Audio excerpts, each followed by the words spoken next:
What is up, everybody? My name is Joe, and back to the fifth episode of Tarzan's Treehouse. And today, I've got a brand new guest with me today. He's brand new to the Treehouse. This is his first episode, so take it away. Hey, how's it going? I'm Matteo, and I'm a new guest on this show. I love baseball and analytics, but I don't want to spoil the topic. I'll let uh, I'll let our host do that.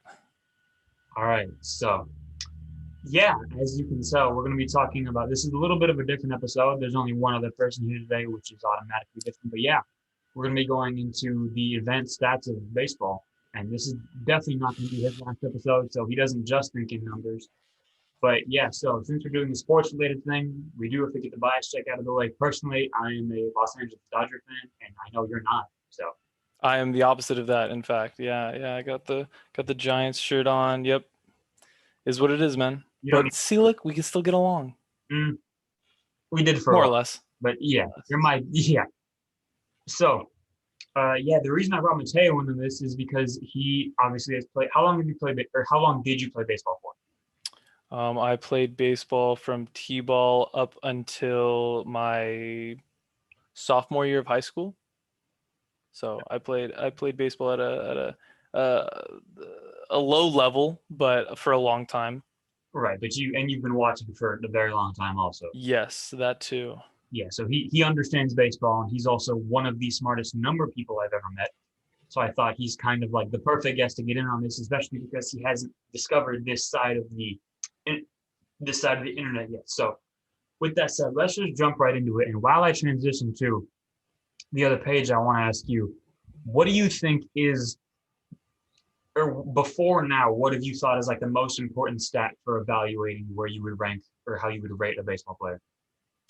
How you would rate a baseball player? Well, offense is usually more important than defense. You just have to be, you know, a good player and your defense follows. But if you hit well, you definitely get a spot in the lineup. So hitting wise, I would say though those stats are the most important, the hitting stats. So I would probably go with on base percentage, batting average, RBIs, the standard stats. But I would find those to be probably the most important because that's what's going to get you in a lineup because that's what wins games.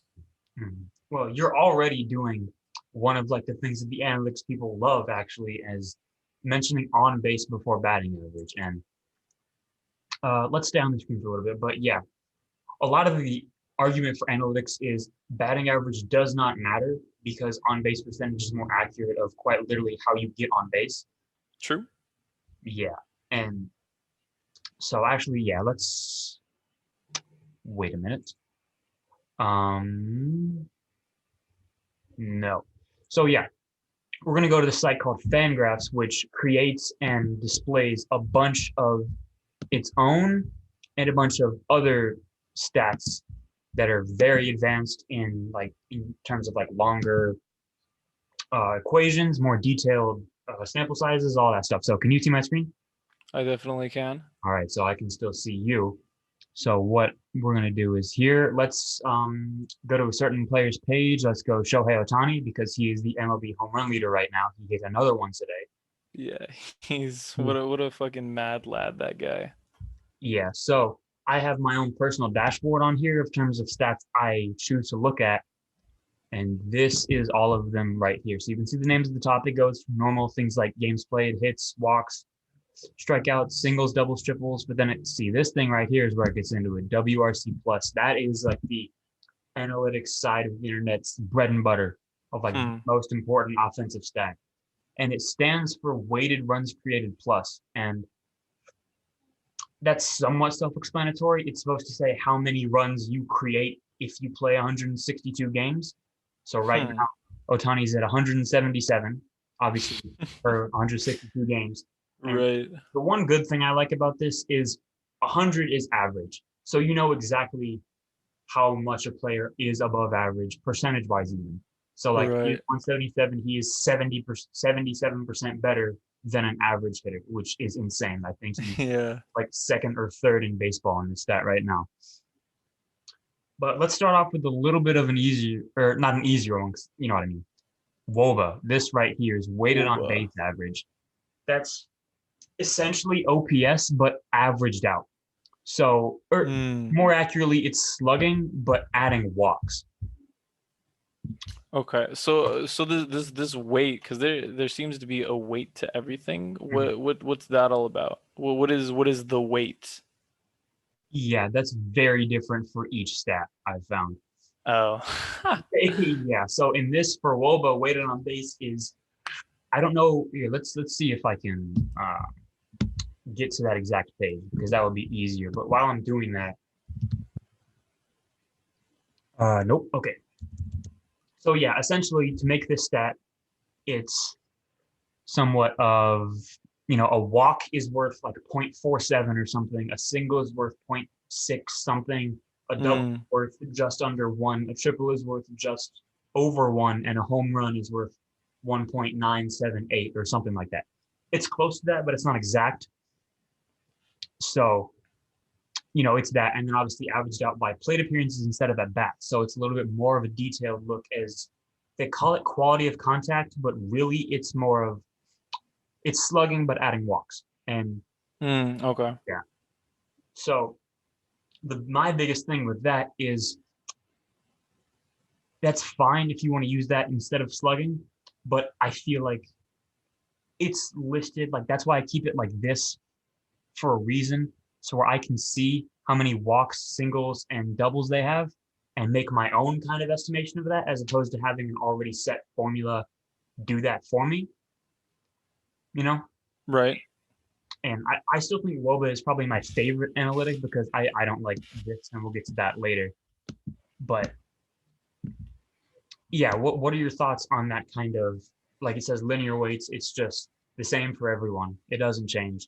Your Mm. thoughts on a stat like that where you're weighting different kinds of hits, but also adding walks in there. And walks are weighted very close to singles. I know that. Well, it's I mean, yeah, that makes sense. Weighted on base. I don't know. I guess it makes it more complex, but for a more accurate number. Like getting on base is definitely like a very important stat because that's how you win games. You need people to get on base and for them to get home to I mean, if anybody knows baseball, yeah, that's literally the point of the game. So getting on base, I think that is an important stat. You want people to get on base as much as possible. Jesus Christ, what is this? This is the exact stat. So it's 0.69 times unintentional walks plus 0.722 per hit by pitch and 0.888 for each single, 1.271 for a double, 1.616 for a triple. Where do they And come up with these numbers? These numbers seem that, very specific. that's the thing. I don't entirely understand why. And also, is a single really that close to a walk? Because a walk doesn't really get the bases moving. A single can score a run when someone's on second. That's The only true. time a walk scores a run is if the bases are already loaded. Right. Huh. That's Yeah. interesting. So this is the exact formula for it, which this is, again, keep in mind, this is That's relatively crazy. the simplest one of them. Oh yeah, dude, that's kind of crazy. Holy shit. This is stupid. Yeah, I think my biggest thing is like the gap between a single and also, I don't know why a hit by pitch is weighted above an unintentional walk. Right. That doesn't really make any sense. Maybe it has to do with like the inherent like, because if you're gonna intentionally walk someone, it's because they're a very good hitter. You know what I'm This is saying? unintentionally walked though. Oh, Intentional walks, unintentionally the walked. perfect U is. Intentional walks not even on here. Yeah, that is weird. Yeah, and hit by pitch is weighted like significant. I would say compared to these other ones, significantly more than unintentionally walked. It's kind of weird. Yeah, especially because it's the same amount of bases and it has the same effect on the game, except like the pitch count for the pitcher is lower, if anything. Right. Or like Yeah, that's strange. I definitely would like to know the story behind these coefficients because they look very specific. You know what I'm saying? It's not just like, oh, we'll do this one like by a half or like by yeah. like a quarter. This Oh, this is I like see. .690 with like, and they put the zero, they're like 3 significant digits. I'm feeling like there's definitely a reason behind these numbers. I just noticed this. This is the Woba formula for 2013, Mm-hmm. and it Oh, so has it? it changes on a yearly basis. See, okay, that's where the coefficients come from. This is where That's where the coefficients come this from. is how it changes for each From year. year to year, Which again, I'm not entirely sure how they come up with said numbers for each year. right? Like the difference between a walk and a single doesn't change depending on what year it is. Like this is it now. The weight for a single dropped a little bit. The weight for a hit by Oh, pitch so raised. these are the coefficients that they're Currently, yeah. using. For 2021, What? this is the current number. And this is the average. 313 is the league Why? average. I don't know. That's very strange. And I wonder why they would do that. walks got lower from last year. Hit by pitch got lower. Singles barely got higher. Doubles got higher a little bit. Uh-huh. Triples got lower. And homers got higher. Which, Yeah, a lot higher. yeah, Let me, like almost a half. what the heck? Now, I'm assuming This is that has crazy. something to do with like the league average of how often those things are happening, which would make sense because like how the league has changed, home runs have become more important and walks have become more common. Right. But there's definitely, because these are there's definitely a formula behind these. They're not just changing arbitrarily, right? There's a formula to create the parts of the formula. Right, yeah. Also, the league average for WOBA being 313 is the lowest since 2015 when it was also that. And 2 years in a row it was 320 before this. That's interesting. Yeah. So, I mean, personally, I like this stat, but having very specific weights that change all the time are kind of weird. That is odd. Because I get that, like, obviously, the era you're playing in changes the game. But I Right. feel like that doesn't happen year to year, especially when you're talking about, like, obviously, 1.979 to 2.032 isn't a massive change, but it has a massive effect on a dude that hits 35 home runs. Yeah, I'm definitely thinking it has to do with the league itself. I think you're right about that. Yeah. And this park factors tab, I'm pretty sure this has to do with the park adjusted stats that we were talking about before we started recording, which, yeah. Okay, so, okay, that's not. Park factors. Yeah, this Yeah, this is for makes sense. 2020. Does it have one for this year? No. So all park factors have already been halved for use on full season stats because you only play half your games at home. But as far as I know, for park factor, 100 is still average. The higher it goes, the more of a hitter's park it is. The lower it goes, the more of a pitcher's park it is. But they break it down by type of hit. So Angels, basic for 5 years, I'm assuming that means 5 years back, like this year and the last 4, is just under average. But they're a little over average for home runs. But people strike out there on an above average rate, which I feel like that has nothing to do with the park. Yeah, I think so. Well, that would let's see.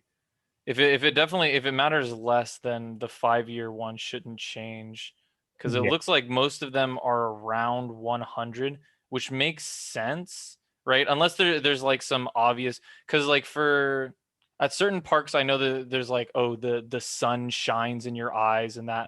that'll mess up like seeing the rotation of the ball, or seeing the ball at all. So I guess that makes sense. Like on certain parts where the glare is really bad, I'm sure yeah, let's see, Dodger Stadium 95, or oh wait, which one's the strikeouts? Which strikeouts? Right here. Strikeouts. Yeah. See, look, I feel like it makes sense that most of them are around 100, because yeah, like you said, strikeouts have less to do with the stadium and more about the pitchers, so they should meld together, I feel It's like. the strikeout column? Hmm? Is that? Oh no, it's walks. Walks are the same thing though. Like how would walks be affected by the park you're in? But there's Yeah. a 108 at the Rangers Stadium. I feel like that just could be like a statistical anomaly. Yeah, I guess, but I feel like that shouldn't be accounted for in a park factor. Like especially like look at we were talking about Coors Field. The Rockies have a 114. That's the most hitter friendly park. And Yeah, well, that makes sense though. for home runs, it's 137. Uh-huh. So I feel like wait, what is that? That's the strikeouts are 110? There's no way.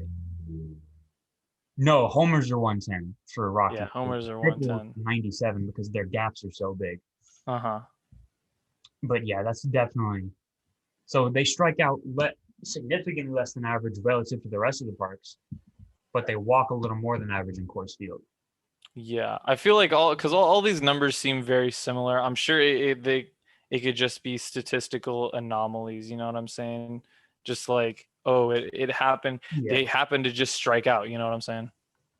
Dodger Stadium being a pitcher's park is absolutely not true, especially when it's this low. There's no way. One thing also, I'm 90% sure that this doesn't take weather into account. So yeah, look, Dodger Stadium is tied for the most pitcher-friendly park in the league. And you've been to Southern California in the summertime. The ball Mm, flies there because it's 105.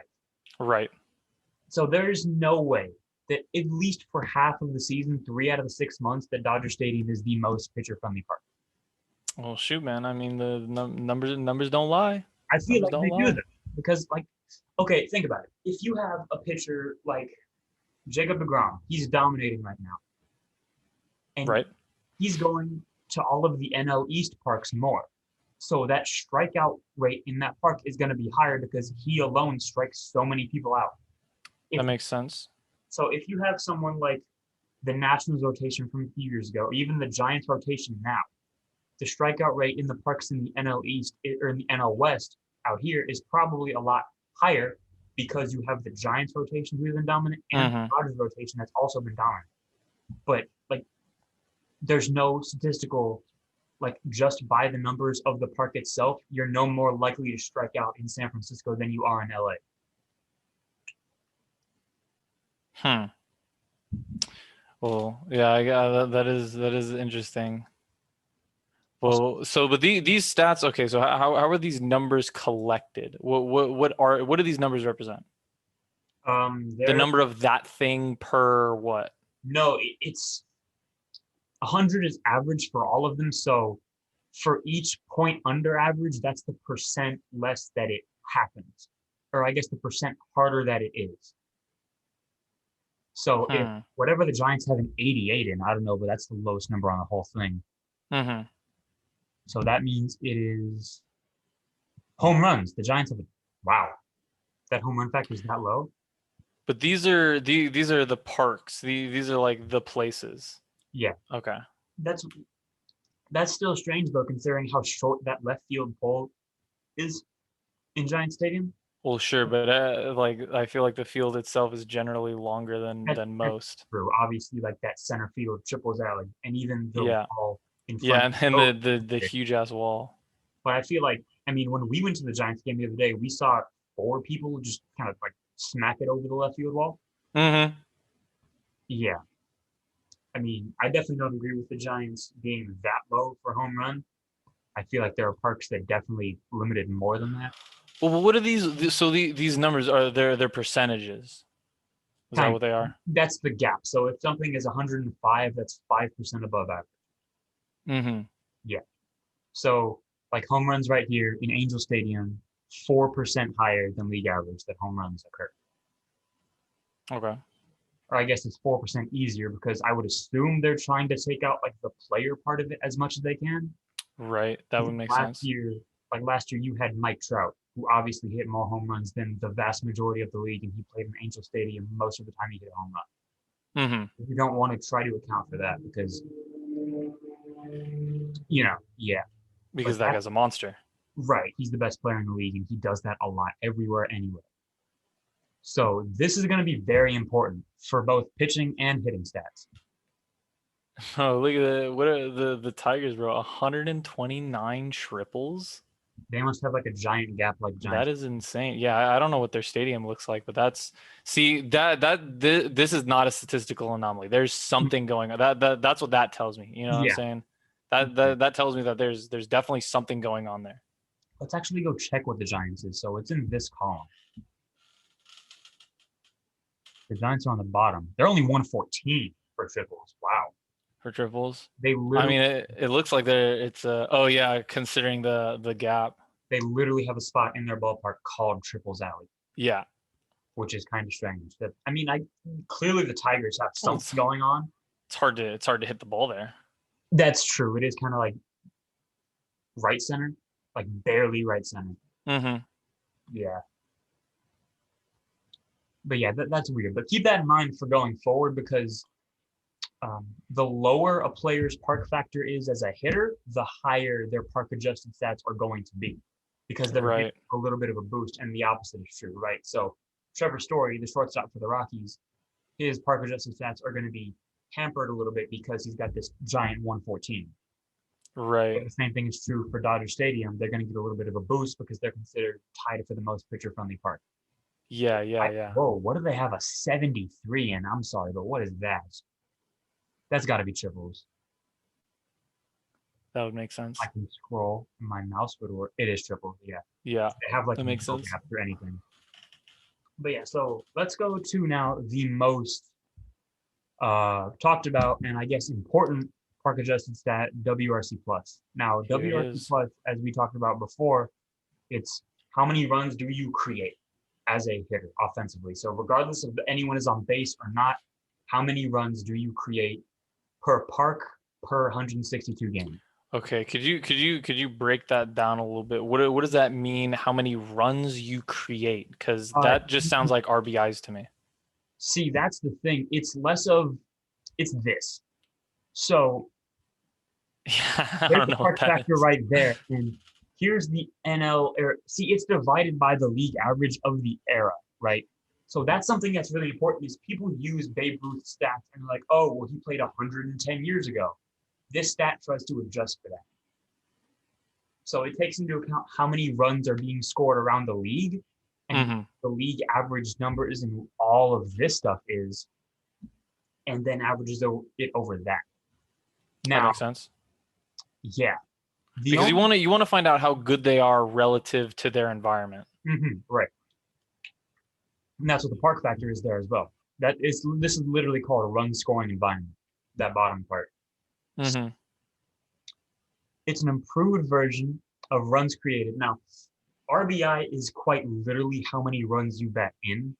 Weighted runs created is more of on average. Like maybe you hit a double with no one on, but if in that era there's someone on second 20% of the time, then you're going to get 20% of a run scored or a run created, essentially. Not exactly, right? That's just kind of an example of how it is. Right. And the same thing with like a home run, obviously, is the most important thing because you score at least one run per home run. But Yeah, it doesn't take guaranteed. into account guys on base for you at all. It treats you as if you bat singly alone every time, but people come up after you, how much are you creating? So if you end on third or end on second, that's obviously more valuable as if you end on first. So this isn't about scoring runs. It's not literally scoring runs. How it's how many should you create if everything is normal, essentially. So it has to do with how many runs you could have potentially batted in, and also the position you put yourself in to score. Right. So because there it talks about this that runs created right here. Attempt to quantify a player's total offensive value, measure it by runs. So hypothetically, I've seen that stat used on MLB Network. That is basically if you get on second and you have above average speed, then you are probably going to create a run by hitting a double because you get on second and your speed is good. Mm-hmm. Create that run because you got on second. This tries to take out the whole, well, what if the player behind you is like a Hall of Famer? Or what if the player behind you is like terrible? Right. Right. It's more of an average thing. It's very much analytics is about what should happen instead of what is happening. Right. So like let's look at an example right here. In runs created, instead of looking at a player's line and listing out the details like 23 doubles, 15 homers, 55 walks, all that stuff, the information is synthesized into one metric to say player X was worth 24 runs that year. Now, But this it's not like 24 actual runs necessarily. It could be no 24 potential, right, like but if could you have been runs. right, but if someone was on second half of your at bats, it's going to be higher than that. Right. This is essentially that last stat we looked at, but park adjusted. Hmm. It counts the hits about those same coefficients we were looking at earlier. And weighted runs above average, batting runs, that's what that number is up top, which that's another older set that has almost an advanced formula. OPS plus, you know OPS is, right? On base plus slugging. Mm-hmm. OPS plus is park adjusted put on that same 100-point scale. So like if 730 is average OPS for the year, that equates to 100, assuming their park factor is 100. So let's say that like Buster Posey's OPS plus for this year is 150 after it's said and done. That means his normal OPS is probably like 870 or 880. And that's kind of Okay. what this is for that for WOBA. It's kind of that same relationship. Huh. Okay, go back to the formula. Can you break down this formula for me? Not quite because I don't know what this is. Yeah, I was about to say that there's a lot of symbols. I know that this is weighted runs average or weighted runs, etc. Above average. Weighted runs above average per plate appearance plus LGR over plate appearance. LGR. Huh. That's also something that I'm pretty sure that's like a coefficient. I'm pretty sure that's a standard because it's also here with the park factor and again with the park factor. So that's some kind of not standard. What's the word in math? Hmm. What's the word in math where it's like if there's the number one in an equation, what's that called? It's not a standard, it's constant. Constant. Yeah, there it is. Right. Park factor. So, okay, what would the park factor, because it changes Per year. depending on where you go, right? Yeah. Oh, that's the thing you said earlier that I said was important. Yeah. So that is halved because you only play half your games in your home stadium, but it is only your home stadium. So what there were at least like 5 teams that had their park factor as 100. Their park Mm-hmm. factor would be listed as 50. Okay. I think that's a somewhat of a crucial flaw in this stat is you play in San Francisco or you play in LA. Obviously, you have relatively pitcher-friendly ballparks at home, but you're going to Colorado 12 games a year. Right. So, That's gonna boost it a little. and I think it's strange how detailed this stat gets, but it leaves that to like the basic divide by two thing. Right. You want to try and find out what this LGR thing is? Yeah, definitely. So PA is plate appearances. Yeah. Okay. So let's go glossary.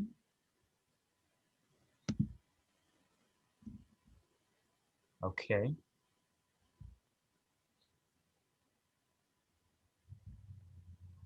There's clutch. They have a stat called clutch. Mm-hmm. I think that's an important stat. Yeah, you want to check out what that is? Sure, yeah. I've heard of Yeah. it. I don't know how it's calculated. And I feel like clutch is not a numbers-based thing, but clutch equals two numbers we haven't heard of yet. Okay, this is not. That's An advanced stat. yeah, they make up stats just to create more stats, which is strange. Measures how much better or worse a player does in high leverage situations. Okay. It's trying to quantify like the psychological aspect of knowing that you have to perform. The entire thing. Okay. Yeah. So WPA divided by PLI. Oh, this is what WPA over LI is. Let's find out. What? Okay. Context Everyone. neutral wins. Go back down. Come on. This side is very difficult, and I'm fine. Tackle context neutral wins. Make sure you have a solid understanding of two Yeah. stats we don't know. We can click on them. Oh, we're going down the rabbit hole. Okay, so we know that the context neutral wins is this divided by the other thing, and that's it. Mm-hmm. Win probability added. That seems fair. How do you calculate? Oh god, there's words. Straightforward to calculate. If a batter flies out on the first pitch of the game, the win expectancy goes from a 50% to a 52% for the pitching team. This means the pitcher who induced the game gets a WPA of plus 0.2. Okay, I understand that. But obviously, that's a lot of situations you have to account for. Okay. But also, wait a minute. Because let's just use this example. If the center fielder catches the flyout, does the center fielder also get the plus 0.02? Because he did induce the out. That would make sense. Like if he didn't catch it, then he should get punished for it in some stat. I'm assuming this is one of them. Yeah, that sounds like it. The credits are always symmetrical, meaning that anything that the hitter gains, the pitcher loses. Okay. So is it only, so this doesn't take into account defense at all.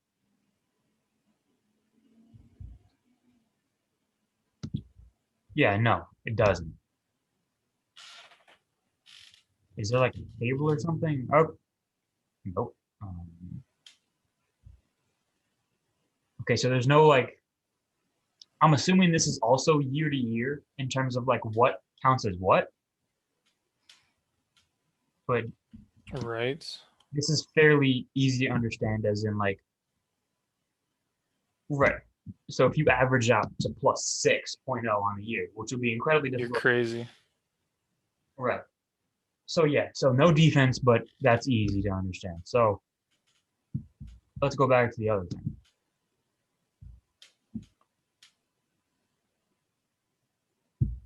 Okay. So the win expectancy. So whatever that is divided by LI, and then that's context neutral wins. So I'm guessing this has something to do with context. So yeah, situations are more tense. Okay.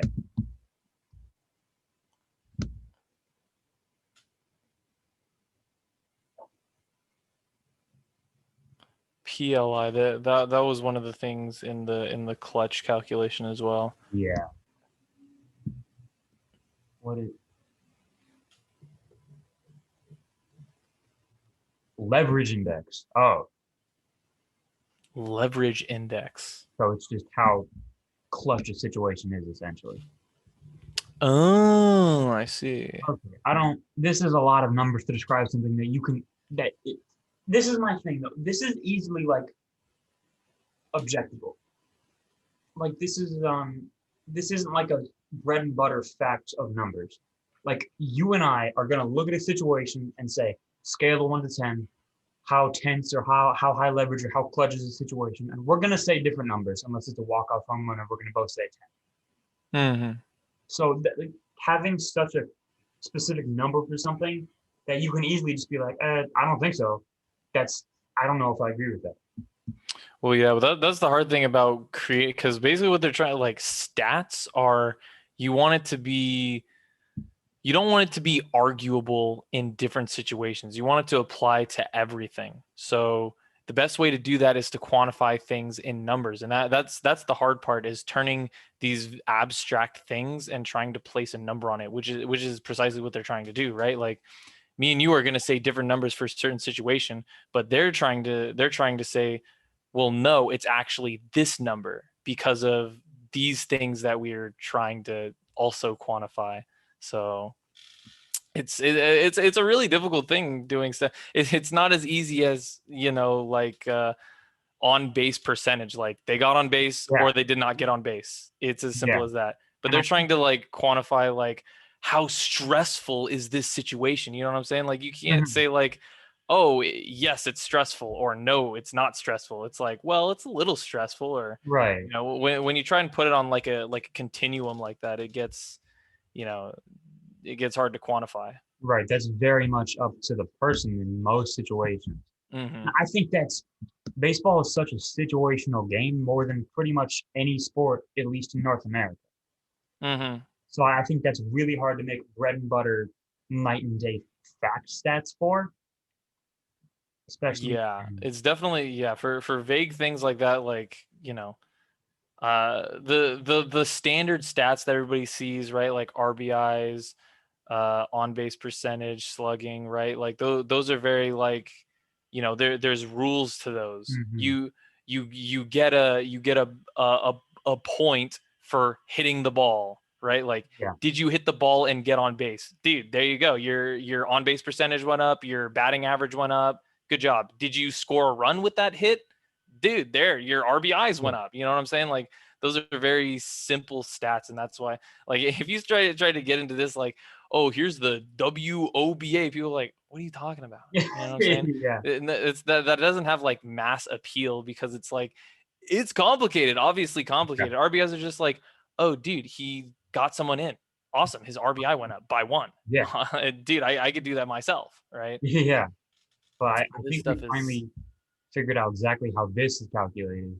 It's this, but park adjusted and also used with that win uh, win percentage over leverage index thing as a constant.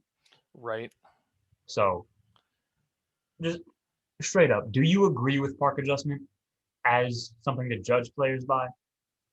100%, yeah. Because Really? that definitely affects their. Well, you're with all these stats. The reason they're so complicated is they're trying to take the baseball out of the player. You know what I'm saying? They're just trying to, you know, it's like you're watching something happen with all these different like other factors. It's like trying to account for wind resistance, like on like something. You know what I'm saying? There's so, or trying to account the like, I don't know, something about something, you know what I'm saying? But like there's a bunch of different things on top of it, and you don't want those other things. You just want to isolate the thing. It's why like in like on like physics exams, they're like, ignore friction, because they want to evaluate the like, I just want to know, um I just want to know something. But if you have Mhm. to account for friction and air resistance and all that, it gets complicated, and you don't care about those things. Right.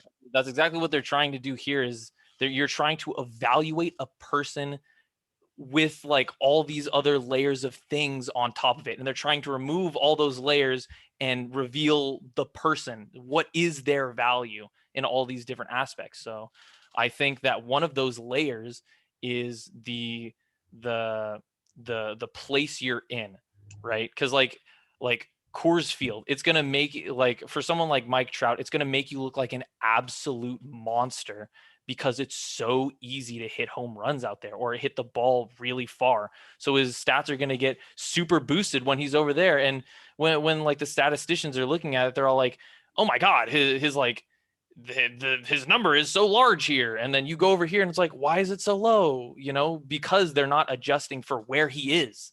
I think that's 100% a factor, because you know, if you play at Coors Field all the time, you're going to look like a monster, Mhm. right? You're gonna look like a monster. So I think that that's definitely something to take into account. Now, whether or not they're accounting for it properly, you know, that's a whole different story. But I definitely agree that that's something that has to be accounted for if you're just trying to look at who they are as a player. Right. I get that part. But when you're trying to make a stat, there's literally called how many runs you create. Is Hmm. it fair to give someone credit for something they didn't do or take credit away from something that they did?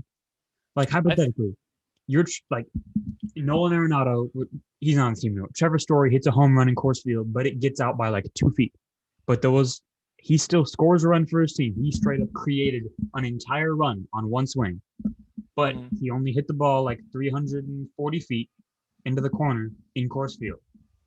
Let's like give him, because that's probably the only ballpark that would have been a home run in. Mhm. So you're gonna take that much credit away from him when he did create an entire run to help his team win. Yeah, I think that's Really, fair. I I do don't think think that's fair. I don't think I that's mean, okay, yeah, like looking on the outside, you're like, dude, he got a home run. Like, you know what I'm saying? Like yeah. he actually he literally did something that led to their team potentially winning, right? They're getting closer to the win because he did that. But all these stats they're trying to it's right like you saw the equation. It's really complicated because Mhm. they're trying to take all these different like variables that are constantly changing and they want to remove all that to look at who you are, right? Mhm. So and I think that's one of the factors, right? Because like you said, like it's probably only a home run there. So what if he was playing at some other field, right? That potential for a home run is much lower literally anywhere except for exactly where he was at. You know what I'm saying? Like let's say like everything was the same except for where he was at, right? You put him in any other situation, he's not hitting that home run, right? Only at Coors Field he's hitting that home run, and that's what these stats are for. You do all this fancy stuff, but at the end of the day, you come up with a singular number that's like, all right, here is your value, right? And you want to be able to use that in every situation, right? So you want to say like, oh, he's playing here. I want to try and predict how well he's going to perform.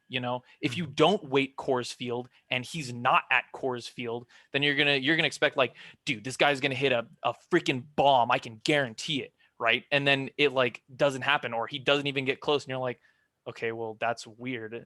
It's because he's not playing at Coors Field. Of course, he's gonna look like a monster in Coors Field if you're just looking at like home runs and what he hit, right? Like he's gonna look like a monster. When you go somewhere else, you're not gonna get that same result.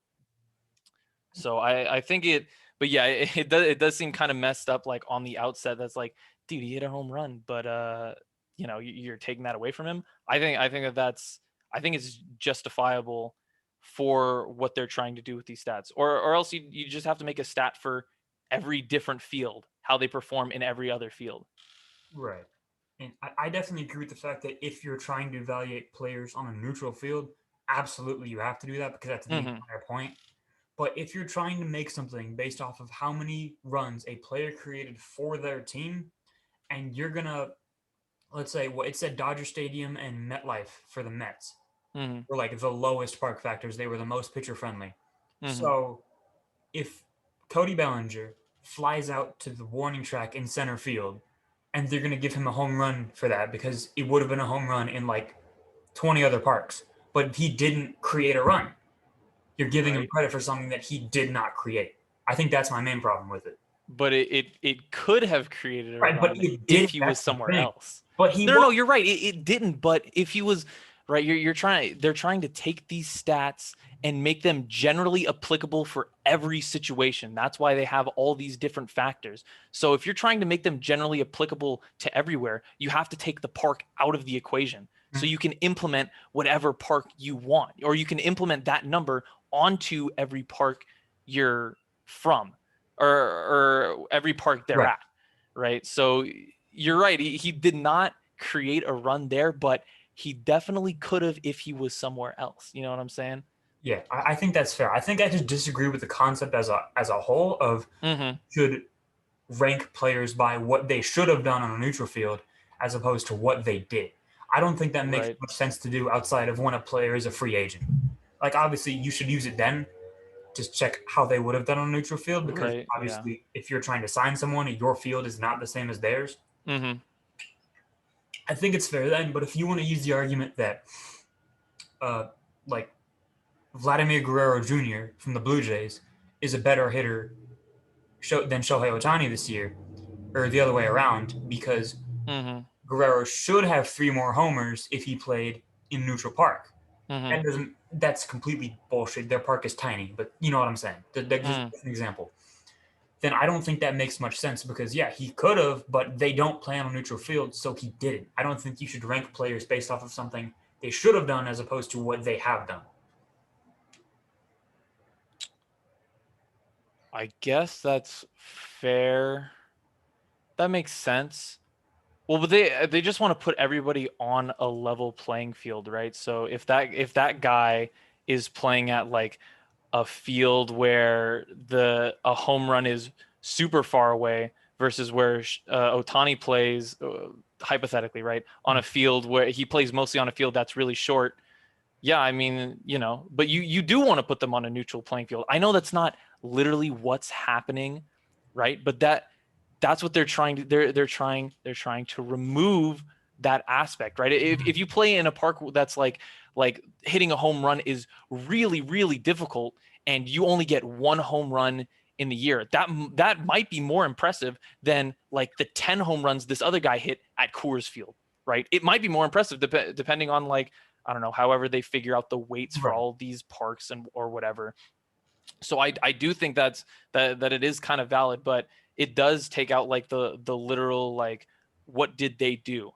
This guy hit like 50 home runs Mm, and this guy hit 30 home runs. You know what I'm saying? Like, that's literally what happened, yeah. right? So I get where you're coming from for I get what you're coming from, right? Yeah. I think that the park adjusted stuff is more appropriate to use in the off season because a lot of them is meant to like predict what they will do even in the same park or obviously if they move teams. But if you're trying to talk about like an MVP conversation, then I Mm-hmm. don't think a park adjusted stat is really that useful because if you're talking about MVP, it's not necessarily true talent wise, it's how valuable were you to your team. So, like hypothetically, if a team Oh, has you know the same what? record, yeah, Mm-hmm. if a I, team, I agree with that. yeah, if both teams win 90 games, but one player's WRC plus is 187 and the other one's is 180 or 177. Mm-hmm. That's obviously a pretty big gap, especially when those numbers are that big.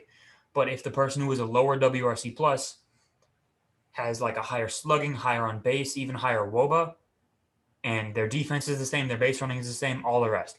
Mm-hmm. Obviously, I'm going to take that second guy because he did more for that team. Whether his park is easier to play in or not, he did. Yeah, yeah. Well, yeah, if we're talking about like MVP conversations, I don't think that's what these stats are for. Mhm. But right, like, I 100% agree with what you're saying, right? The most valuable player, how much value, because these stats are used to make predictions, but MVP is like in post, right? Like, you make that decision knowing how your players perform. So yeah, I agree that, like, I don't think anybody's like looking at these stats to make MVP decisions. You know what I'm saying? Like, you should definitely be looking at what they did for their team. If this guy scored like so many runs and he like made these amazing like defensive plays, you know what I'm saying? Like, they're gonna get the MVP because that's what they did, despite whatever, like, these, like, oh, the stats that we've collected for this guy for 10 years say that he should be the MVP. Okay, well, he wasn't. So Yeah, it is what it is, right? Like, the stat doesn't matter anymore because it already happened, right? I think right. these stats are definitely used for making predictions, right? Like, if you're trying to pick a player up and you're trying to evaluate their value, like their potential value, right? Because they may have done all this stuff before, but like they had like a really good season last year, but like a few seasons back they had a really bad season. Like, of course you should take into account, because these numbers don't take into account like recency, right? Every number is the same no matter when it happened. And I think that could be a slight flaw. Like, maybe there should be some time wait, right? Because if they're like, we all know players get hot, and that's not like a trick of the mind. Like, some players just get hot, and I know from experience, like, there's times, right, like, well, when I was playing baseball, right, I got hit by a ball, like, for my first time, and like every time before that I was like, I was like, I was a good player, and I was like, dude, I'm hitting the ball, and then I got hit by a ball, and then I was scared for the rest of the season to swing because I was all like, holy shit, Uh, I might get hit. You know what I'm saying? Right? It scares you the first time you get hit by a pitch. You're all like, oh my God, that can happen. Right? And that hurts. It hurts. Right? So, but then, right? So, like, stuff like that, like, they're just in, and of course it doesn't happen to major league players, right? Like, well, yeah, they get hit by a ball. It just happens. They're like, whatever. Right? But some psychological factor could happen, or like they're just not feeling themselves, right? And that could account for it. Um, I forgot what my original point was. I kind of got lost there, but I think that could be a point in and of itself, is that time is definitely a factor, I feel like, and not just like standard whatever. I totally I, lost the point. I get what I you're got saying. lost there. So Anyways, I absolutely agree that these stats, or most of these stats at least, should be used mainly for like off-season stuff or predictions or projections. Especially this one called xWOBA. It's it's exactly weighted on base, except the X stands for expected. mhm, So it not only has to do with what you did, but it's supposed to do with like how hard you hit the ball, how good the other team normally plays defense, where you are. But at the same time, you hit a ball like 9,500 miles an hour right up the middle. Like mhm, that happens somewhat often. Normally, in 90% of the situations, that's a line drive single. But mhm. they have the shift on you, and there's someone standing right over second, and they just catch it, and it's a line out. They give you credit for a single for that, and your WOBA goes up by whatever the coefficient was for a single. Let's okay. Well, let me think about that for a second.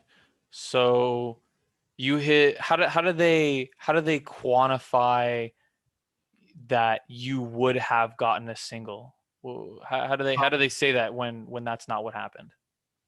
Pretty much. So it takes into account hard hit balls, which is anything over 95 miles an hour, Okay.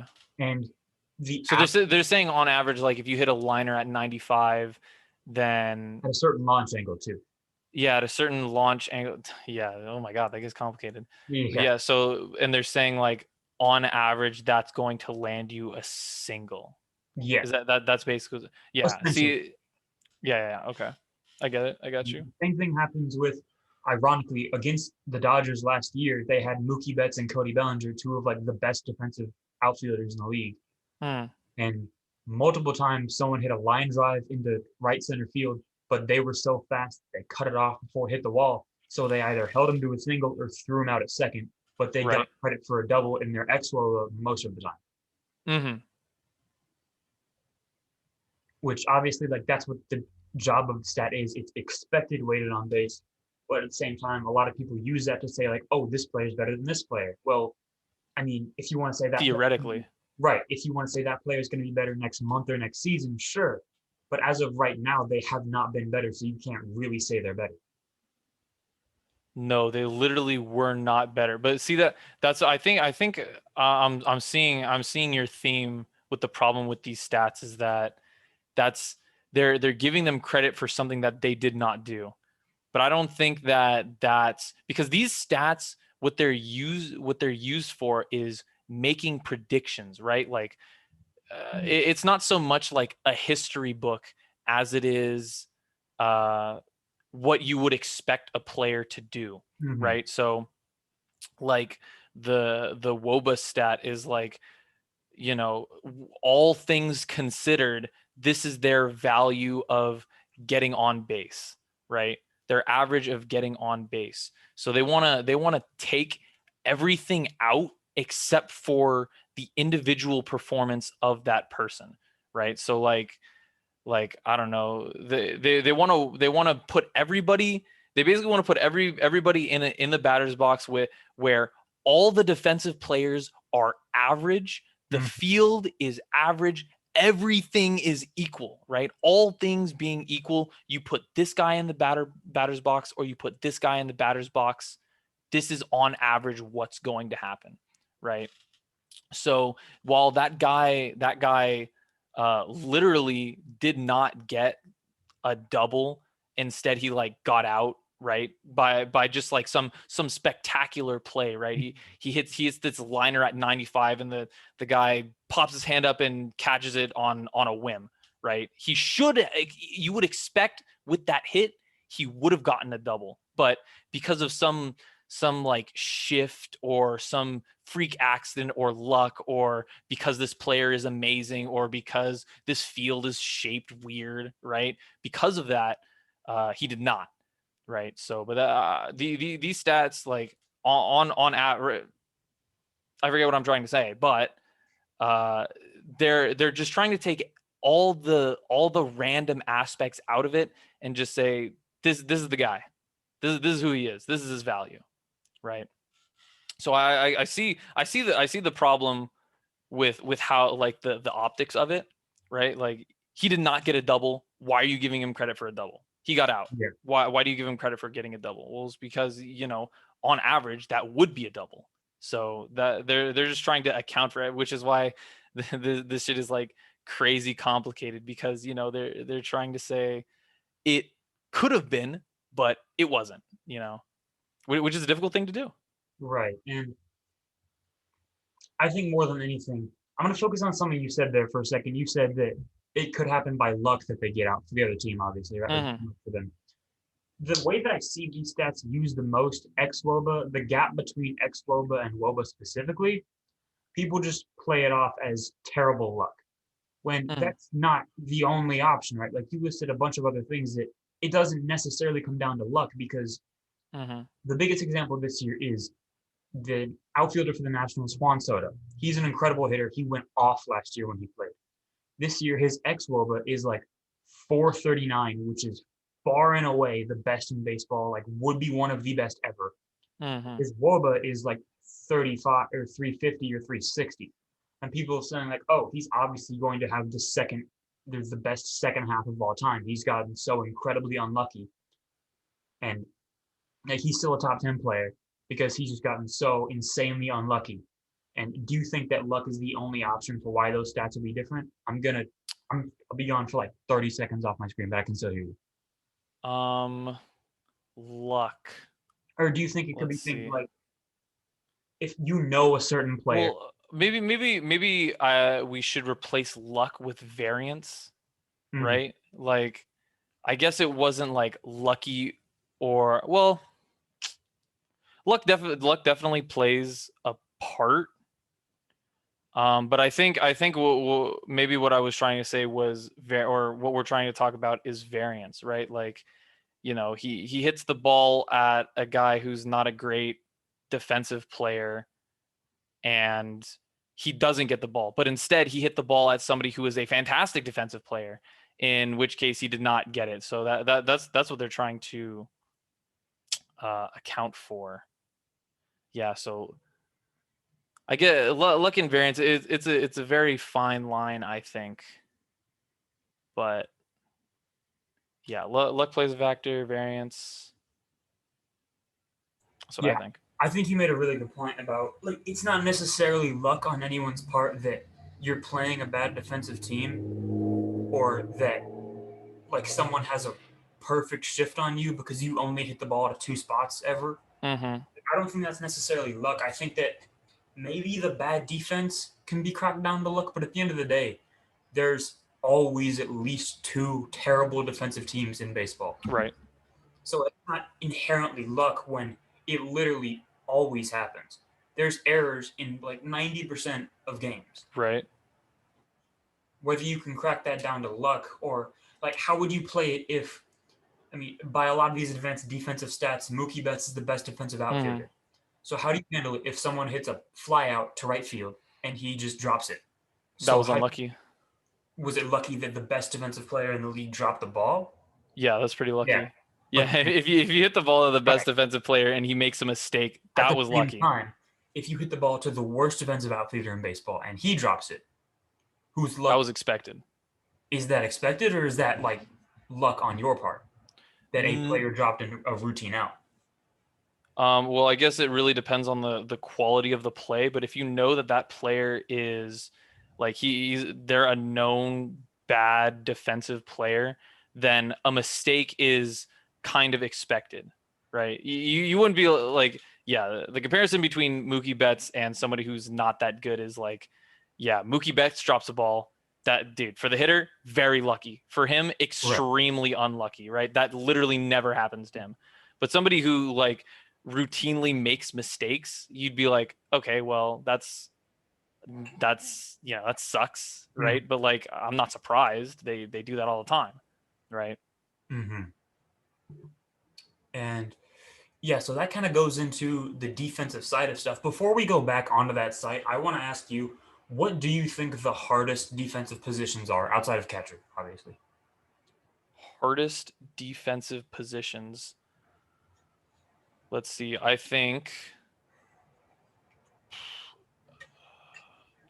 shortstop gets a lot of balls, but yeah, I mean, shortstops are like notoriously good players, right? Because they get so many hits to them, right? Because most hitter, or at least in like the lower leagues, right? Most hitters are right-handed, and they're not.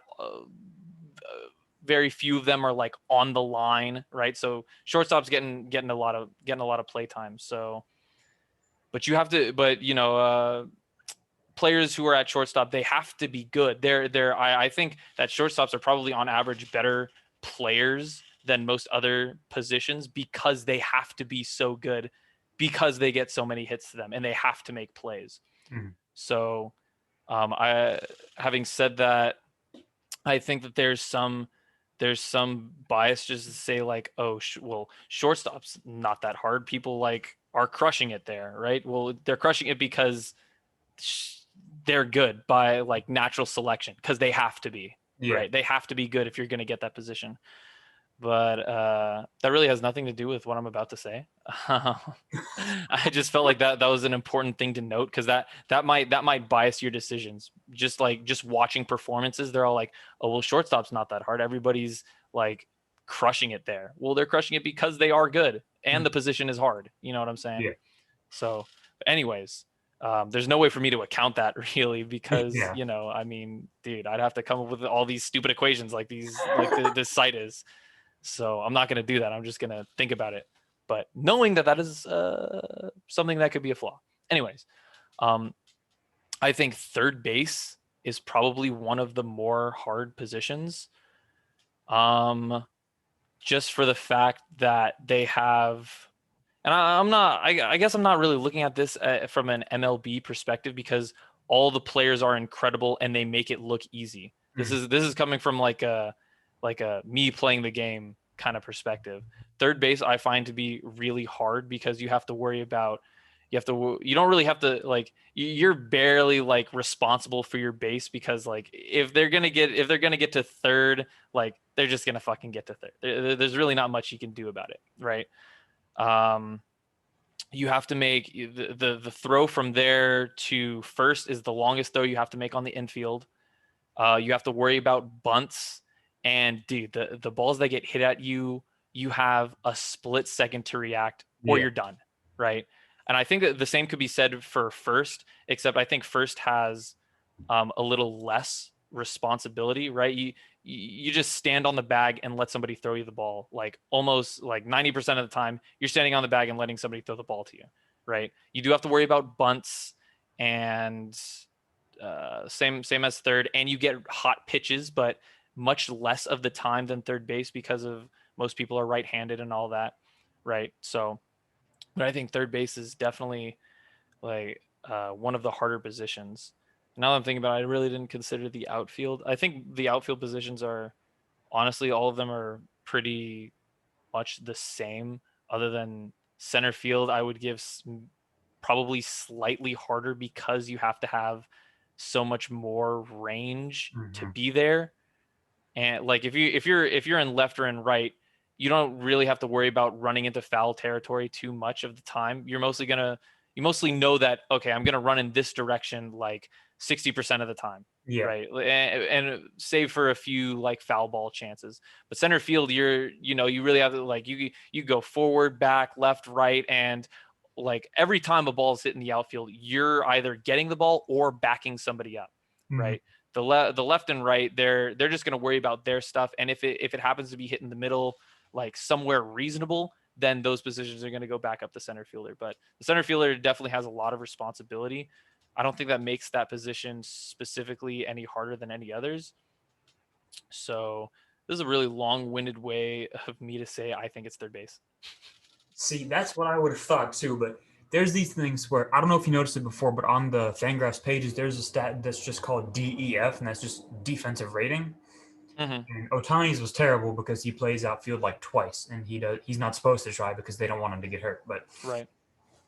what it is, it's there's different stats. One called outs above average, one's called defensive run save. Those are fairly self-explanatory, and then one called UZR, which is your difficulty rating. So if you don't attempt hard plays, then it's going to be like average because you didn't try the hard plays. But if you Mm-hmm. make a lot of hard plays like Nolan Arenado or Matt Chapman, it's going to be fucking crazy because you try and you do them most of the time.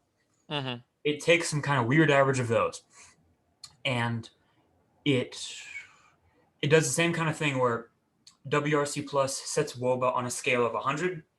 This sets it on a scale of 0. But obviously, like whatever their average, if they're insane, it's going to go up. If they're terrible, it's going to go down. But Mm-hmm. then there's a positional adjustment, and I know these numbers off the top of my head. So a catcher gets an automatic plus 12 and a half. First base gets an automatic minus 7.5. Left field and right field get an automatic minus 2.5.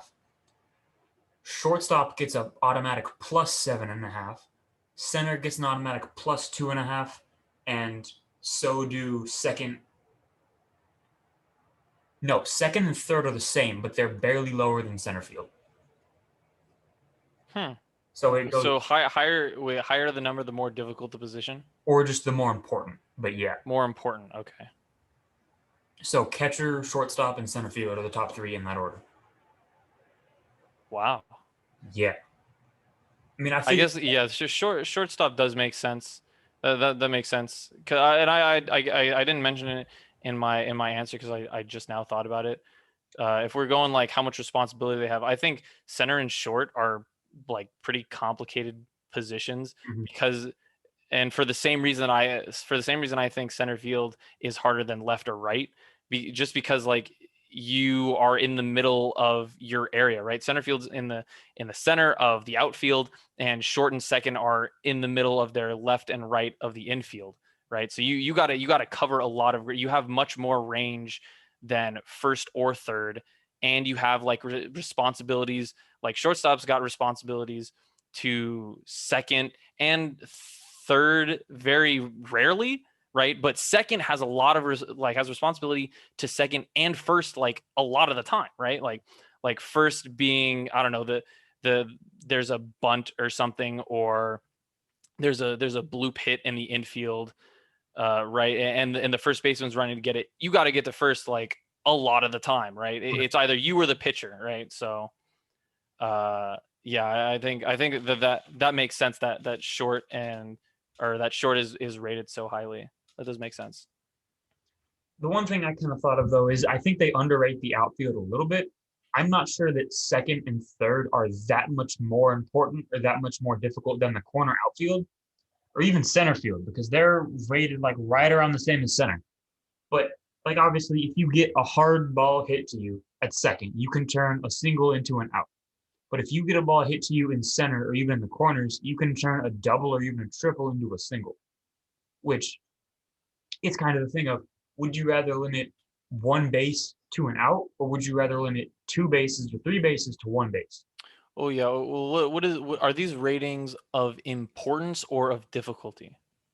See, I found conflicting reports on that. It's some of them say it's how much you impact the game from that position, but some of them I think I guess this is the same of how many balls are hit to that area, but there's no way that equal amount of balls are hit to left and right field, especially in the big league. Right.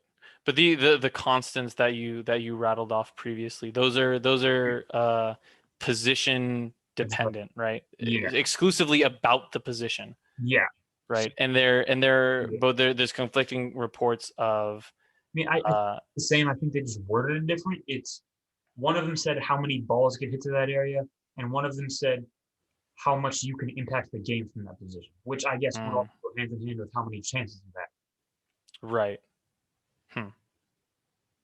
But I would argue even third, you could turn because even if you get a ball hit to third base, even in the big leagues, that can be a single, especially if it's soft. So you have to not only field it well the first time, like second base, you have maybe a little bit of wiggle room if you can drop it or you can kind of like bang it off your glove for a second and still have time to pick it up and make a throw. Third base, Hmm. if you miss the initial grip, you're done. They're safe at first, Yeah, unless they're slow. I agree with that. Which Yeah. I think they do underrate third base. I think third base is more important and has more of an impact than second for sure. Because not only you have to worry about that entire left field behind you, there are a lot of times where they have to act like an outfielder catching a pop out. You have to have Hmm. the second strongest arm on the whole field because normally those guys can throw harder than left fielders and even right fielders. Oh, for sure. And you have to have, like, a lot of people say that third base is low because they don't have that much range, but third base gets half of the balls in shortstop territory anyway.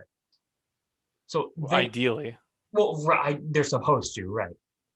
So like their range is fairly big anyway, and they obviously have to have the strongest arm, and they have to be able to field bunts and try for double plays, and all that. Mm-hmm. And even if you hit a ball, it's like the whole outfielder problem. If you hit a ball to third, if they field it, you're getting out. But if they don't, there's a chance you're getting to second base. Right. So like if you have a great defensive player, like Arenado and Chapman are like all-time level defensive players by these stats, and you take them out of the game, you're turning a couple lineouts or a couple groundouts into doubles regularly. Mm-hmm. Yeah. Yeah. So that's why I think they got those wrong. But that's not really important because ultimately the only reason people use those is to say like, oh, well, they're an insane defender, but they play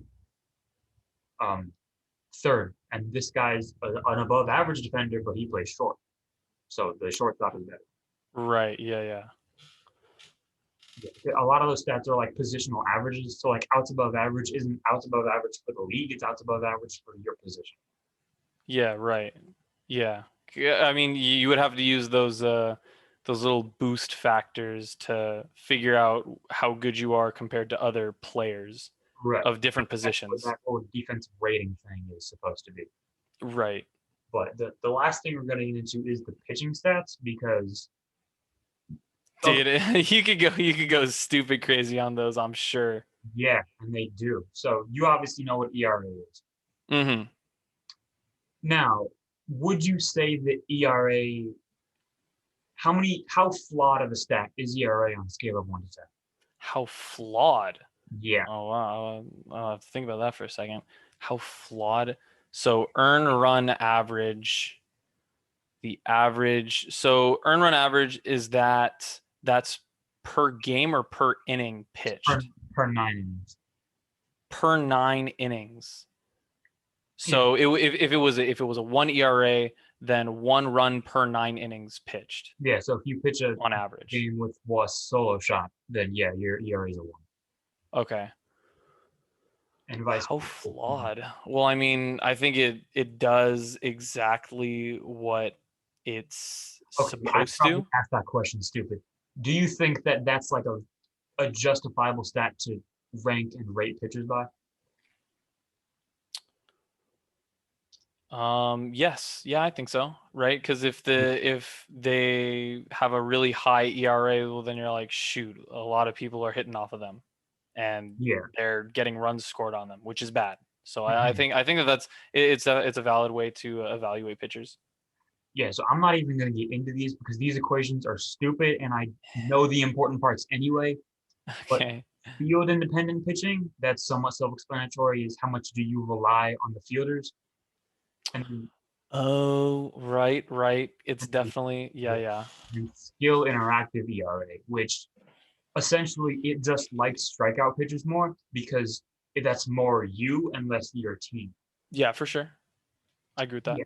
Now, the thing about Sierra is the skill interactive one, that is essentially a projection thing. It's like the difference between xWOBA and WOBA. It's what you should be doing versus the results you're actually getting.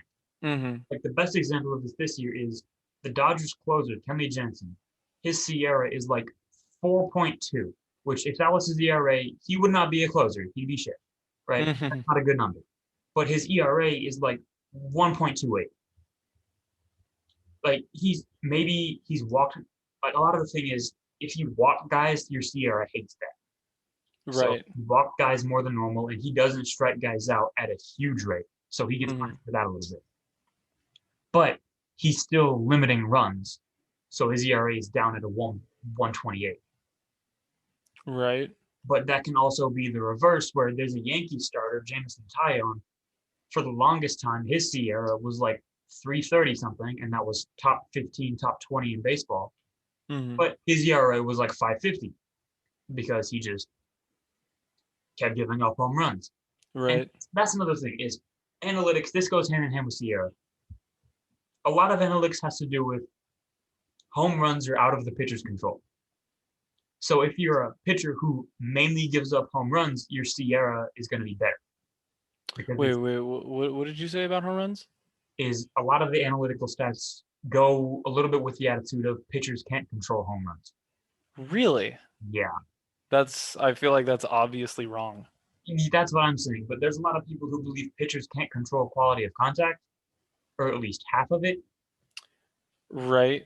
But Yeah, no, I guess they can't. but generally, the like normal consensus has come to pitchers can control no hitters control exit velocity, but pitchers control launch angle.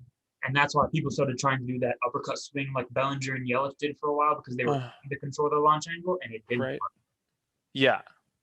Like Bellinger had that MVP year and then he did it more and now he is not that anymore at all. Yeah, no, the launch angle 100% is like highly affected by where it is. Mm-hmm. You know, there's certain launch angles that you just cannot achieve as a hitter if the ball is Right. really high or really low. It's just not possible. Right. Like that's the thing. Like obviously if you leave a meatball dead center, like 90 miles an hour to a major league hitter, Yeah, it's gonna get rocked. right, in theory they should take that shit out. But if they miss it because they were expecting a breaking ball and they chip it foul, then that's lucky for the pitcher. Right? Yeah, saying home runs are not like the pitchers cannot control it. I definitely think that's like that's 100% incorrect, right? Like I'm sure, of course, there's like a little bit like, oh, I thought this pitch was going to work, but the hitter just, I don't know, guessed that I was going to throw this Yeah. and they hit it out. But that also plays into like how predictable you are as a pitcher Mm-hmm. or whether or not you're making the right decisions against this batter. Like right, you're okay, so let's say, I don't know, Bellinger's up to the plate and you're going to throw him 3 fastballs. You're telling me that's not your fault he hit a home run? Are you Yeah. joking? You Yeah. throw him through meatballs. What do you mean Yeah. that's not your fault? That's 100% your fault. Yeah. I remember that happened earlier this year off of that Jameson Tyone dude. There was like a 12 pitch at bat where the dude fouled off 5 cutters or whatever he was throwing. And then on the 6th cutter, he fucking took him for a 3-run homer. Like, obvious. Yeah. Yeah. Yeah, if you throw the same pitch like in a row, like, come on. How is that Yeah. how is that not your fault? This is a professional batter you're talking about. Mm-hmm. And yeah, I think that's my main problem with the pitching stats, especially is I don't think that you should be like the field in the first of all, fifth, the field independent thing. That's a good idea, right? It's calculated absolutely terribly. Think Like so. even to the point where the people who use these stats don't think it's a good stat. Hmm. But the Sierra is like championed as by far the best pitching stat. How WRC plus is with hitters, where I don't think that like again, if you want to use it in the off season for projections or how who you want to sign between a couple relievers or a starter, like yeah, you should use that because it does take into account park adjustment. Also, I forgot about that. It uses the same thing, and it has the whole thing of like, oh well, he had a huge home run rate. Okay, well he might just give up a lot of home runs. You don't know that for sure, and like he strikes out a lot more guys, but he also gives up like 5 runs in between those strikeouts. That's my thing is people like champion strikeouts so much, but if you could hypothetically, if someone struck out double-digit batters every time they pitched 7 innings, that's insane. That's a great number. That is But if insane. you're giving up 4 or 5 runs in between that, then you're not going to be very effective. Yeah, that's true. That's true. But yeah, strikeouts don't matter if you can't prevent runs. I think that's my main thing is if you're a pitcher, Makes your sense. number one job is to prevent runs. And once you get that down, then you can start worrying about strikeouts because if you can strike a bunch of guys out, but in the middle you're giving up like 3 solo shots every inning, then you're not going to be Right. effective. Well, I don't think that those two ideas are mutually exclusive, right? Well, right, If you get a lot of strikeouts, then those people are not hitting home runs, right. right? So I think strikeouts are definitely not. I mean, they're certainly not insignificant, Mm-hmm. but you know, I see what you're saying with like if they do get a lot of strikeouts, but also they give up a lot of runs, then yeah, those should kind of balance each other out. Right. I think the main argument was this part I agree with is the more strikeouts you get, the more people generally miss your stuff, which that's a good argument because like the more guys you're striking out in theory, the harder you are to hit in general. Mm-hmm. But that's not always the case. Like that Tyone dude on the Yankees, he struck out a lot of guys, but when he wasn't striking guys out, dudes were getting on second or even hitting homers off. Right. Yeah. Yeah. That might be rare, or people might say that's luck. That's the part I don't agree with. Is it's luck. People are just kind of guessing and not missing. That's not luck anymore. Well, yeah. Luck is base luck. I feel like if we're talking about luck, I think we should quantify it in terms of the stats, right? Because something is lucky or unlucky based on the performance of the things you're talking about, right? The Mookie Betts, if he drops a fly ball, that's unlucky. Mm-hmm. And the reason we can say that that's unlucky is because we know statistically he's a very good player, Mm-hmm. right? So the stats kind of have to be right. Like you can't justify the stats using something that is relative to those stats. You know what I'm Right. saying? Because it sounds like that's what they're trying to do. They're like, oh well, our stat says that this should happen and it didn't happen. So instead of saying that the stat is wrong, they say it's unlucky, Mm. which I think is backwards. You have to make sure that your stat is correct before you can say something is lucky or unlucky. Right. And obviously these stats aren't perfect. They were made like a couple years ago. So Right. it's gonna take time. Like Yeah, it'll take they a get second. adjusted every year. I'm sure that might stop at some point, at least slow down. Mm, But that's pretty much the main thing for pitching is people like to use Sierra as a point of exactly how good a Sierra. pitcher is talent wise when they could be pretty shit in between. Uh-huh. But I forgot what else I was gonna bring up. Oh, there's this thing called this is back to offense, but BABIP, batting average on balls in play. It's essentially just your batting average take away strikeouts. Oh, okay. Yeah, and Oh, that's so just like when when you the hit the ball ball. when the ball is in play. I think also takes out like foul outs. Like if you Okay. fly into foul territory, Yeah, yeah. when you put the ball into the field of play, how often do you get a hit? Okay, I like that. I Kind do. of like the quality of hits. Yeah, but that is kind of used as not a pace thing, but like an overperforming, underperforming thing. Mm. So like if your BABIP is 380, which is insane, people are going to say like, oh, that's unsustainable. So all of his stats are unsustainable because there's no way Hmm. that's going to keep up. And if you don't get hits at the same rate, none of your other stats are going to go up either. And these are what like the professional people who use these stats are saying. The professional people who use these stats are like teenagers on Instagram and like two people who look. So yeah, sure. Okay. Yeah, okay. Well, when you put it that way, I feel much better about disagreeing with them because I was like, well, shit, if that Okay, if that's what the if that's what the pros are saying, then who am I to disagree? yeah, there are like MLB organizations who are catching on to this. Like the Rays notoriously do it. Mm, That's why that whole remember in the World Series when Blake Snell got pulled in the sixth inning in the last game? sure. Yeah, even though he was having like the best start of his career. That's a whole rule where they never let their starters outside of one guy go past the order three times through. Because Hmm. third time through in the order, the guys have seen the pitcher twice and likely seen at least double digit pitches, so they're more likely to hit it. Really? The Okay. Rays kind of started that push. The Dodgers have been into it for a while. The Giants have been into it for a while because they took the Dodgers' old GM who kind of started that push for them. Mm-hmm. I guess that definitely makes sense. Yeah, that's why I think it makes sense from like an off-season perspective of like the general managers aren't making moves during a game. Mm-hmm. The only thing a general manager is doing during the season is making a trade at the deadline or signing someone that got dropped or picking someone up from the minors. Right. So it makes sense to add to your roster, but it doesn't make sense to rank players by. I think that's my whole argument for all of these. I guess so. Right. Unless you're just trying to rank someone based off of like neutral field only. Yeah. Yeah. No. Yeah. Right. If you're I guess it depends on what your ranking is all Right. about. If you want to rank them based on what they did, then yeah. Or I guess that's how rankings work anyways, right? If Well, if, that if that's you if you performed, then you get the good stuff. hmm. Oh, um, no, what the fuck? What was it? Oh, yeah, these stats also had the Giants slowing down, and then they didn't. So Mm. And then they, Yeah. yeah, I mean, there's a lot of right there.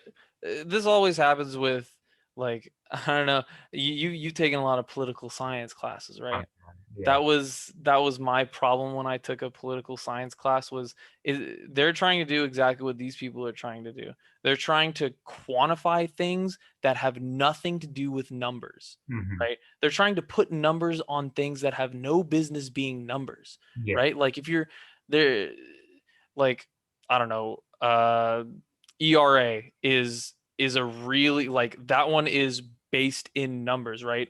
How many runs does this pitcher get I don't know, get hit on them or score on them in 9 innings, right? That's based in numbers by definition, right? But when you're trying to say like put a number to like how good is this player, that's yeah, like that and has no business yeah. being a number, How many right? runs does this player create in a season? Yeah. That's And whenever really, whenever whenever that happens, it's like, it's a baseline, but you should never take it as like literally what's going to happen, right? yeah, Cuz there's so many things that like, you know, just random chance, right? And I mean that goes for ERA as well. Like it goes for all these stats is their prediction power works over a long period of time, not specific instances, yeah, right? The specific instances should over time match what this thing is saying if you've gotten like the proper sample size for the data like to begin with, then yeah, it should follow that. But like for individual instances, you can't just say like, well, this is what's going to happen. You can say, okay, well, something like this should most likely happen, hmm, right? So yeah, when you start, and that's just for all statistics. But when you start taking like things that have no business being numbers, a lot of the time, I imagine you're going to be wrong because there's yeah, a lot of things that you must account for if you want to be perfectly accurate. mm, And by perfectly accurate, I mean, well, this will probably happen. And that's the best you can do with stats. The best yeah, you can do with stats is like, well, this will probably happen. But when there's things that have no business being numbers, it's like we think that this should matter for this statistic, right? mm, This is what should matter. But then you're like, oh well, and like maybe years down the line they'll be all like, oh dude, we forgot about this. Or yeah, like, oh dude, we forgot about this, or this shouldn't be in here. And like the weight, like different coefficients weighting different things, like, yeah. oh, maybe you calculated that number. There's so many things that could go wrong if you were to make a stat about how often these things go wrong, they probably go wrong a lot of the time because there's so many Yeah. things that you're just kind of assuming must work, right? Mhm. There's nothing like ERA is rooted in a definition, right? Like there's no way you could misconstrue that because the way that you take this stat is in its definition. But Yeah. what they set out to do with like WOBA, right, or the WOBA stat Which is, is you want to just find out like their their on base percentage, but how it applies to them as an individual without these other variables, which is obviously a problem because those variables are inherently in the game. You know, yeah. if you wanted a perfect like stat for that, you would have to create a neutral field and field it with neutral players or like average players in an average park in average settings in da da da da da da da with all these impossible things. Mhm. What they're trying to do with these stats is take this messy chaotic system and cut away these things that are impossible to cut away in real life and only make sense to cut away in an imaginary world of math land, Yeah. right? Yeah. So what they're doing is like it's in and of itself going to be messed up by necessity. It has to be a little bit messed up. Yeah. And So I think that's like the perfect way to close this is that these numbers, they really only make sense when you're trying to project things. And yeah. because they only really exist in a neutral thing that does not exist. Yeah, in an imaginary world. Yeah, so if you're trying to use like the WOBA, I like because that's straight up just what happens. But the X WOBA is what the thing you were talking about, where it's like the park adjustment and like Hmm. era and all that. When it gets to that point, it's kind of like, okay, well, let's it's cool to know, but I'm not necessarily going to use that to say that someone is better than another one Yeah. mid-season. Yeah. Well, that's not to say necessarily that I think these stats are uh like they don't make any sense or Right. like they're not valuable. I definitely think that they Hmm. they are valuable, but they should not be taken literally. You know Hmm. what I'm saying? Like I definitely think they're valuable because they take into account some of the things that matter, and they also take into account some of the like extra variables that should be removed. Like they take into account a lot of things, but to say like, oh dude, like for sure that that's that's not Correct. right. That's not right. Right. I think that is flawed. Yeah. Okay, so unless there's anything else, oh, I do want to ask this question again. Uh-huh. Do you think batting average is good for evaluating players after all those numbers? Oh boy. Let's see here. Yeah. One last push. Batting average. Um, well, I guess having talked about all these like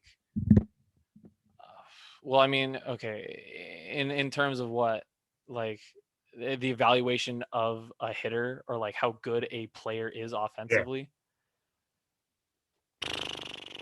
I mean, it's dependent, you know, Yeah. all the shit we talked about earlier, right? It doesn't take into account a lot of different things. It's a very good rudimentary start for Hmm. people who don't want to like think about it too hard, which is me, right? I really don't want to think about it too hard. I just want to be all like, oh, dude, you're doing good, Yeah. right? Like at a certain point, there's like diminishing returns. At a certain point, like Mhm. you look at the stat and it's all like, huh, the really complicated one is like 100th of a% off of their actual batting average. Maybe Yeah. I should have just stuck to the batting average. You know what I'm saying? Yeah. So, but if you want to talk about like getting to the actual quantifiable value, I'm sure batting average is not very good because it doesn't take into account the people fielding it. It doesn't take into account where they are. It doesn't take into account the fucking pitches thrown to them. I don't know, like all It's the. It doesn't take into all account like right. a lot of different variables that these other very complicated stats are trying to take into account. Hmm. So, but I would say as a rudimentary stat, yeah, I think it's valuable for evaluating the because it usually fits, right? Like people with Hmm. high batting averages aren't shit at the game. They're Right. very good and they're obviously very good because you can watch them do very good and their stats go up, right? Right. So I think yeah, without like going like big brain on it, Mhm. it's I think it's a good stat. Yeah. Right. And one more thing. This is pretty simple though. So Okay. this is like, No, like, I'm ready. I'm ready. I'm ready, dude. I'm yeah, ready. okay. What's more important, on base percentage or slugging? You'll have to define slugging for me. That's Like the better. No, that's the stat where it's 1 point for a single, 2 points for a double. It's a point per base without walks divided by at bats. Okay, so is it more important than Yeah. Like on base percentage? hypothetically, if you get a player whose on base percentage is 380, but they slug 400, versus a player whose on base percentage is 340, but they slug 440. The 40-point gap on each. I would say that slugging is probably more important then. I would say slugging is more important. I do agree, but a lot of the analytics people think completely the other way. That on base Mm. is way more valuable. On But base. I think Well, the way that I was thinking about it was like getting on base means that you could potentially score a run. But Mhm. if you don't have anybody that can hit the ball Right. far, then Yeah.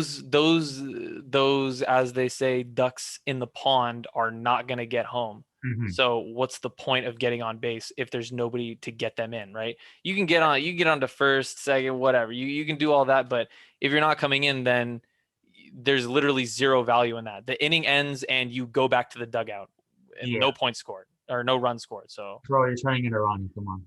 huh? What? You're turning into Ronnie. Come on. Yeah, that's my bad. I said points. Fuck.